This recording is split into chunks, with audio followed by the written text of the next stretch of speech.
volta. E olha como hoje é quarta-feira, sempre a gente traz aquela entrevista bacana, principalmente voltada para você, mulher, ouvinte da FM Dom Bosco. E olha só o nosso caso de hoje, olha aqui. Maternidade, paternidade e cuidados com os pais idosos. Cuidar de duas gerações ao mesmo tempo é a realidade de cada vez mais brasileiros. São homens e principalmente mulheres entre 30 e 50 anos que compõem a chamada geração sanduíche. Já ouviu falar nisso? Olha só. São pessoas que dividem o tempo, a renda e a atenção entre a criação não só dos filhos, mas também a assistência aos pais, principalmente naquela fase da terceira idade. E com o aumento da expectativa de vida, o adiamento da maternidade, famílias cada vez menores, essa jornada dupla de cuidados traz muitos desafios financeiros, físicos e principalmente emocionais. E para entender um pouquinho mais sobre esse assunto, sobre a rotina das mulheres que cuidam de pais idosos e filhos ao mesmo tempo, a gente recebe hoje aqui no nosso informativo a médica geriatra, doutora Lenora Maria de Bairros. Seja bem-vinda, doutora. Olá, Roberta, FM Dom Bosco, a nossa Rádio Dom Bosco. Obrigada pelo convite, né? Doutora, é um desafio, né? Que assunto, que pauta relevante. Eu tenho certeza que muitos ouvintes aqui estão se identificando com esse assunto. Eu sou mãe, eu cuido do meu pai, da minha mãe que é idosa, então ainda tenho que cuidar aqui dos meus filhos. Então, é uma jornada, acredito que muito comum para muitas pessoas. Mas quais são, assim, os principais sinais de que os pais idosos, né, precisam de mais atenção e de que os filhos já estão entrando naquele papel mesmo de cuidador? Quais são os sinais? Primeiro, eu queria agradecer o convite, né? Um tema super pertinente. Quando a gente se forma em geriatria, a gente tem capítulos e capítulos destinados a um tema chamado estresse do cuidador, né? E a geração sanduíche, ela se encaixa super bem dentro desse perfil. E sobretudo as mulheres, né? Então eu, como médica mulher, né, dentro dessa faixa etária, estou muito honrada pelo convite, porque eu acho que é um tema que precisa realmente ser abordado com mais profundidade. A gente precisa olhar com mais carinho para esse perfil de mulheres, né? A gente percebe que os pais vão começando com mais demanda quando eles perdem uma coisa que a gente chama de funcionalidade, né? É aquele idoso que antes conseguia ir no supermercado sozinho fazer suas compras e agora começa a ter dificuldade, que antes conseguia gerenciar sua casa sozinho e agora começa a ter dificuldade de pagar as contas, dificuldade de perceber o que é que está faltando, vai começando a perder mobilidade. Então o banho, por exemplo, passa a ser um desafio, ele já não consegue mais tomar o banho em pé, ele precisa tomar o banho sentado, porque tem risco de cair, né? Dificuldade de administrar as finanças, de administrar medicações. Então, à medida que a família vai visitando, fazendo aquela visita do domingão, né? O almoço em família, né? Ele começa a perceber que o funcionamento da casa está diferente, né? Que aquele almoço já foi mais difícil de ser feito, que a mãe está precisando de mais auxílio, que o pai já teve uma certa dificuldade de administrar as compras, que as coisas já não estão funcionando muito bem. Isso já seria um sinal de alerta, né? Às vezes a dificuldade durante a semana de você entrar e ligar em contato e saber como é que está a rotina, se ele fez o que ele devia ter feito, se ele se lembrou da consulta que ele precisava ter ido e ele esqueceu de ir. Alguns filhos gerenciam em conjunto as contas, né? E começam a perceber que tem saído um dinheiro que não deveria ter saído, uma conta que deveria ter sido paga e não foi. Então, esses todos são sinais de alerta de que o filho realmente precisa chegar mais perto no cuidado com o idoso, né? Alguma coisa está errada, né? Aquela pessoa que conseguia se autogerenciar, ela já não está mais conseguindo dar conta do recado. E quando a gente fala de cuidar, né, quando se tratam de duas gerações, né, você que é pai ou mãe já cuida dos filhos, aí você também acaba cuidando dos seus próprios pais, as principais queixas, né, geralmente são relacionadas à saúde mental, né, e física. Então, quais são as principais queixas, principalmente a senhora que é médica geriátrica, com certeza recebe muitas demandas desse tipo no seu consultório. Verdade. Então, geralmente, qual que é a queixa principal quando esses pacientes chegam para reclamar assim, né, dessa jornada? Na verdade, eles vivem uma dualidade, né? Porque eles ficam entre o compromisso do amor, do afeto, né? E a sensação de sobrecarga. Então, existe uma autocobrança, do eu preciso dar conta, porque, enfim, são meus pais e meus filhos, mas eu não consigo, literalmente, né? E aí esse cunho da geração sanduíche, ele é muito apropriado, porque literalmente a pessoa se sente o recheio do pão que vai desaparecendo. Sabe aquele sanduíche de queijo que às vezes você abre e o queijo meio que desapareceu ali, né? De tão achatado que ele foi. Por isso que é a geração, né? Sanduíche. Então a sensação é essa mesmo, né? De que você está desaparecendo em meio a toda aquela pressão. Então, você perde individualidade, né? E o mais comum aqui, de fato, são as mulheres, principalmente quando a gente vai para a periferia e zona rural, são as mulheres negras, né? Então, elas têm que parar a vida profissional para poder dar conta dos filhos e dos pais, né? E dependendo da situação, até dos netos. Então, são mulheres que cuidam de 3 gerações. Elas não conseguem conciliar mais a vida profissional. Elas não se sentem mais capazes de ter o seu autocuidado, né? Então, são mulheres que não conseguem mais fazer atividade física, alimentação adequada, rede social se resume realmente à família, né? O contato com os amigos, ele tende a desaparecer pela exaustão. Então, a sensação realmente é de sobrecarga, de exaustão e de desaparecimento. Você deixa de ser a mulher, né? E você passa a ser a cuidadora. Então, você como indivíduo, né? Você desaparece dentro desse processo. E isso é muito grave. Inclusive, recentemente, a gente colocou aqui no ar uma matéria especial falando sobre a importância de cuidar do cuidador, que muitas vezes a gente passa, como diz o cearense, passa batido mesmo, e você acha que a mulher já entra muitas vezes naquele piloto automático, vai fazendo as coisas, quando você menos percebe, você esqueceu de si, você não sabe mais quem você era antes daquela virada de chave, né, de virar cuidadora. Isso não só de um idoso, mas como também, na matéria especial, a gente trouxe um relato muito interessante de uma mãe de uma criança com deficiência. Ela tem 3 filhas, as 3, 2 são autistas, grau 2 e grau 3.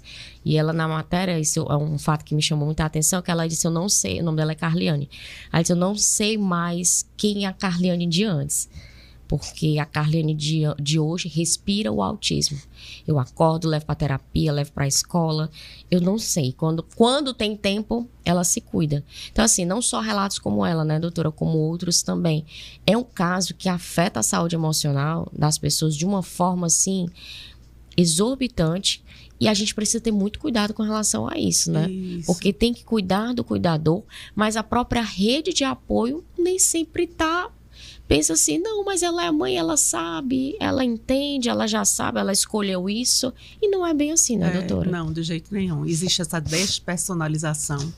Eu deixo de ser a Carliane para ser a mãe de fulaninho, a mãe de ciclaninho, a filha de fulano de tal, né? Eu perco até o meu nome dentro desse processo. Existe a questão cultural, esse papel do cuidar, ele é muito feminino. Os homens, eles se ausentam disso, né? É uma fala muito comum até dos pais, né? Eu tive 7 filhos, eu tive 5 filhos, mas só uma é mulher, né, doutora? Então, cabe a ela o papel. Tá vendo? Como se os demais não tivessem nenhuma responsabilidade, nem nenhum papel a desempenhar, né, nessa situação. Então, de fato, é um peso que recai sobre as mulheres, né? Culturalmente, isso é cobrado da mulher. E a gente tem uma absoluta ausência de políticas públicas. Apesar de a gente ter algumas leis já tramitando, alguns projetos, na verdade, tramitando aí desde 2023 ou 2024, acho que tem um projeto que se chama O É Cuidado, É Cuidar, né? Que se propõe a olhar diferente do ponto de vista legal para essas pessoas, né? Coisas práticas do tipo, eu parei de trabalhar, então deixei de recolher, inclusive, o meu INSS, né? O que vai ser de mim quando eu precisar me aposentar e precisar do cuidado, né? Então, será que essas pessoas não deveriam ter, diante de políticas públicas, o direito a um benefício de aposentadoria mais para frente, né? E talvez isso já diminuísse um pouco o estresse do ponto de vista emocional, né? Do olhar para frente e ter, bom, pelo menos eu vou ter essa segurança, né? As instituições de longa permanência que precisam ser melhor estruturadas pelo Estado. A gente precisa entender que as instituições de longa permanência, que seriam os antigos asilos, né? A gente tirou esse sobrenome pesado, né? Já na tentativa de fazer entender que são locais que precisam de convivência, que precisam, que não seja um local onde o idoso fique isolado, né?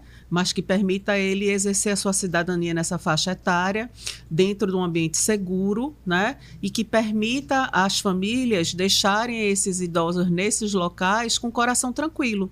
Do mesmo jeito que às vezes a gente leva as crianças para a creche, né? E o nosso coração vai trabalhar tranquilo. Sim. Eu tenho um local onde eu possa levar os meus pais que precisam de apoio e de suporte, onde eu vá trabalhar e não me sinta abandonando meu pai, né? Mas me sinta, a sensação seja que eu esteja deixando o meu pai num lugar onde ele está sendo cuidado. Então a gente precisa de políticas públicas nesse sentido. Então a gente precisa dessa mudança cultural, tirar esse peso do cuidado apenas do ombro da mulher, né? A família precisa se entender como participante, né? E a gente precisa de políticas públicas que ajudem. Doutora, e assim, a gente já está chegando aqui no final da nossa entrevista, mas para encerrar, que hábitos simples, né, as mulheres podem adotar no dia a dia para poder preservar essa autoestima e seguir com os cuidados, né? Que é, como a senhora falou, uma relação de afeto, uma relação de amor, e ao mesmo tempo você acaba esquecendo de si. Então é difícil você conciliar isso. Então, que dicas, que orientações a gente poderia passar para essas mulheres e homens, né? Alguns passam também, mas a maioria com certeza são mulheres. Isso é extremamente difícil, porque às vezes quando a gente passa a dica, a mulher entende que além de tudo que ela faz, ela ainda precisa estar bonita, cabelo escovado, corpo em forma, Verdade. né? E aí acaba virando uma outra cobrança, né? Então, a dica é, dentro dessa correria, ela precisa ela precisa conseguir, de alguma forma, ter um momento para desligar o botão, né?